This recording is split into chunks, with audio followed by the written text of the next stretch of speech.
Salut tout le monde et on se retrouve dans cette nouvelle vidéo. Dans le tuto précédent, nous avons vu comment enregistrer nos données dans notre base de données et puis pouvoir l'enregistrer en fait. Alors dans ce nouveau tutoriel, nous allons attaquer le bouton rechercher. On va rechercher notre élément. Dans la base de données, il nous suffit de saisir le nom du produit et ensuite le détail vont s'afficher. Et après ça, on verra le bouton modifier ainsi que supprimer. Alors, sans plus tarder, déjà au niveau de WebDev, donc je vais directement m'attaquer avec le bouton rechercher pour pouvoir rechercher maintenant les données contenues dans ma base de données. Alors, on va toujours aller dans le même principe. Nous allons préparer la requête. Pourquoi je me perds comme ça? Préparer la requête, ok. Alors, je vais créer une variable nommée recherche produit, dans laquelle je vais inclure donc ma requête select all from du coup le from je vais plutôt en majuscule from produit where, donc where non. On va rechercher à partir du nom. Donc, where nom égale, je mets un plus et je vais concaténer avec le nom du champ. Donc, la valeur du champ qui sera saisie. Alors, je mets un plus là à la fin et après, je ferme comme ceci. OK? Alors, une fois... Oups, j'ai dû commettre des erreurs ici. Voilà. Nom produit. Non, produit. La select, plutôt chaîne égale, ok, égale, voilà, non produit. Après, une fois que notre préparation de requête est faite, nous allons maintenant exécuter la requête. Donc, je mets exécuter tout court, ok, exécuter la requête maintenant. Alors, pour exécuter notre requête, nous allons créer une variable nommée execute rec. Voilà, requête, ok.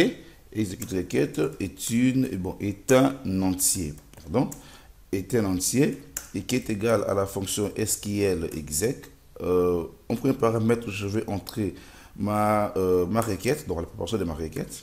Et ensuite, là, je vais nommer ma requête, donc recherche, ou bien je dis search 1. Voilà. Je vais nommer ma requête comme ça, search, ok. Une fois cela est fait, vérification maintenant. Nous allons vérifier si l'exécution de notre requête est faite. Vérification. Ok. Je dis si execute rec, voilà, si égal à vrai, alors, sans plus tarder déjà, je vais afficher le petit message info, voilà, produit trouvé, ok, produit trouvé, et je fais appel à la fonction SQL premier, voilà, SQL premier, ok, je vais passer en paramètre, donc le nom de ma requête, c'est search, voilà. Je passe en paramètre le nom de ma requête, search, ok. Et ceci, je ne mets pas, donc je laisse comme ça. Une fois encore SQL premier exécuté, maintenant je vais récupérer, ok. Alors, le numéro, l'ID supposé être l'ID, donc un numéro qui est supposé être NID, je vais stocker donc je fais d'abord appel à SQL call pour récupérer la colonne. Nom de la requête, je search, voilà comme ça. Après, l'ID et le numéro 1. Donc je vais récupérer l'ID au numéro 1. Ensuite, la quantité, je dis toujours SQL call, voilà de cette façon. Pour la quantité, je fais appel à search dans la quantité et le champ 3. Ok. Donc, après le prix, surtout on laisse le nom parce que déjà on saisit le nom. depuis le formulaire. Donc, SQL call, voilà, SQL call, le nom de ma requête, search, et ensuite le numéro, c'est 4. Voilà. OK. Et sinon, au cas contraire, sinon, je dis info, produit non trouvé. OK.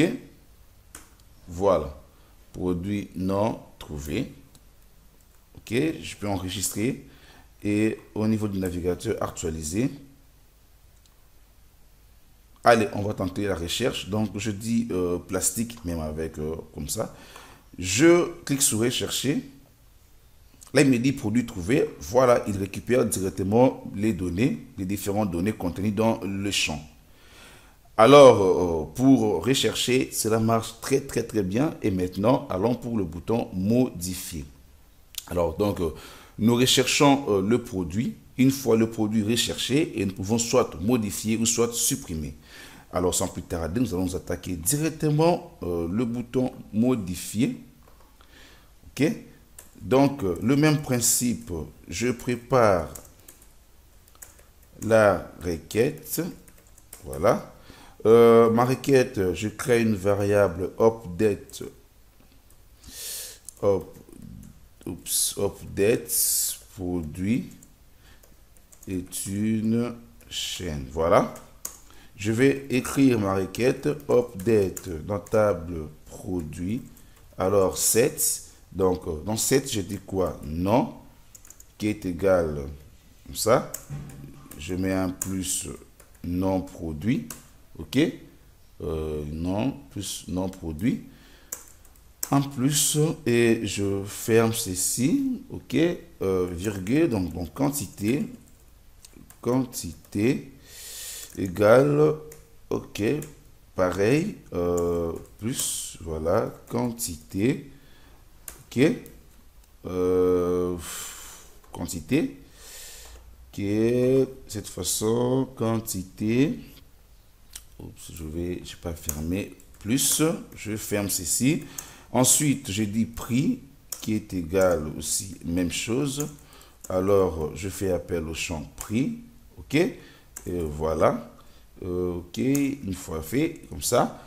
Et ensuite, j'ai dit maintenant where id. Donc, where où l'id sera égal à la valeur contenue dans le champ numéro.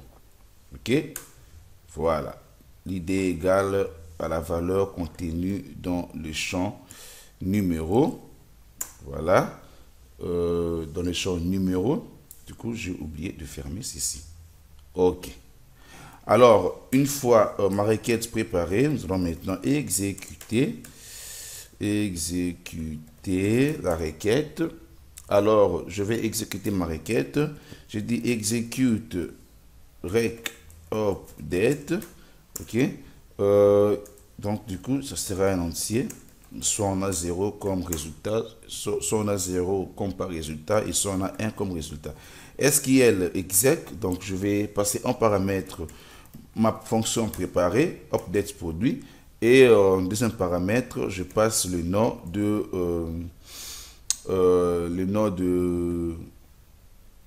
du coup, ça c'est modifié. Oups, j'ai commis des erreurs ici. Oups, voilà. Dans rechercher,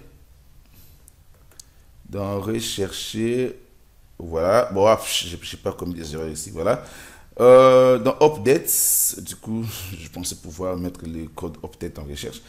Du coup, dans update produit, donc updater, voilà, updater comme ça, le nom de ma requête.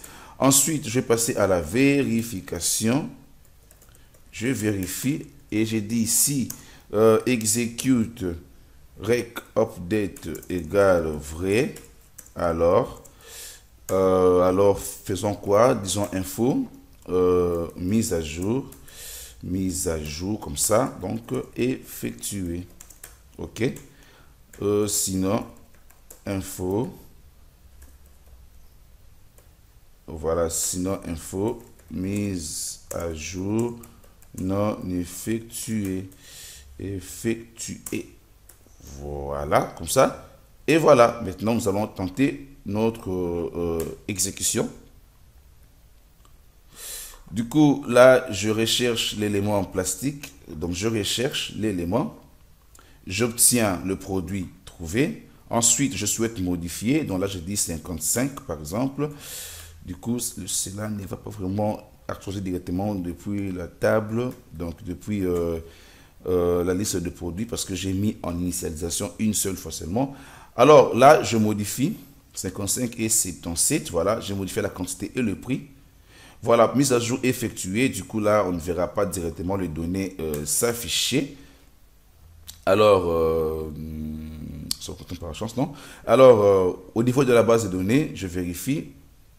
Voilà, j'ai 55 et 77 qui sont mises à jour. Alors, si je réexécutais à partir de oui, des WebDev pour voir un peu ce que les modifications seront apportées, non, parce que la chose s'est fait une seule fois seulement.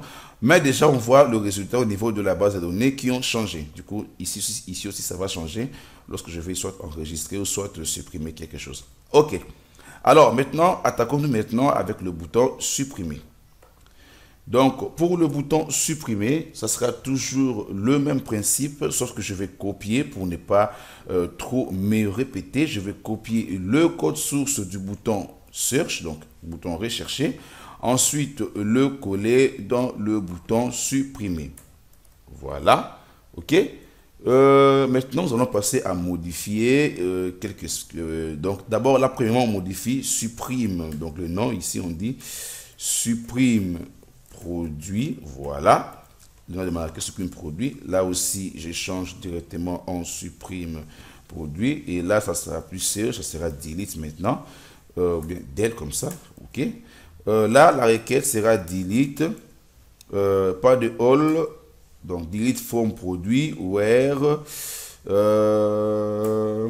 id égale, where id égale, voilà, voilà, numéro, comme ça. OK. Exécute requête. Voilà, je supprime. OK. Là, j'ai dit produit supprimer. OK. Du coup, j'enlève les SQL. Comme ça, et tout ici. Non, supprimer. Non, supprimer. OK. Là, maintenant, je exécute le script. Et là, on va maintenant rechercher le produit. Produit trouvé et on supprime. Voilà, produit supprimé. Si je retourne au niveau de la base de données et actualiser, du coup, le produit est supprimé.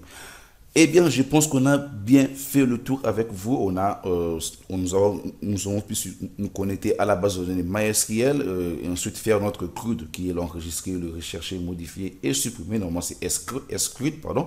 Alors, je pense qu'on a fait le tour avec vous et sur ce, moi je vous dis toujours à très bientôt. Donc, d'ici là, portez-vous bien. J'essaie d'adapter cet exercice-là donc dans vos différents codes sources, d'adapter et essayer un peu de l'améliorer. Alors, du coup, moi, je vous dis à très bientôt pour de prochaines vidéos. Et d'ici là, portez-vous bien. Je vous dis à très bientôt. Ciao, ciao. Bye bye.